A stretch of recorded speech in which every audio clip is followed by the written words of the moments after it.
عارفين بقى البيبي لما بيتولد بيعيط وبيوقوق شويتين لغاية ما تنفسه كده يتظبط ويبدأ يشم الهوا.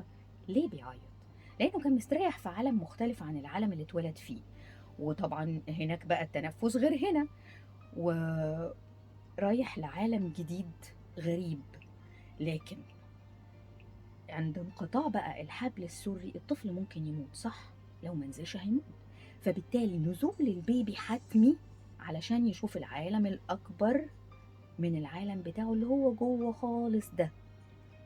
هو العالم اللي هو فيه كان مرتاح فيه، بس نموه هيقف لو كمل جوه عالم الأم، لأنه مش هينفع طبعا يكبر جوه جسم تاني لا يحتمل الزيادة أكتر من 9 شهور. فبالتالي هو هيعيط علشان اتشال من منطقة تعوده وراح لكون أوسع، علشان تبدأ رحلته الجديدة اللي هي رحلة الحياة اللي بدأت من بعد لحظة الولادة الفارقة.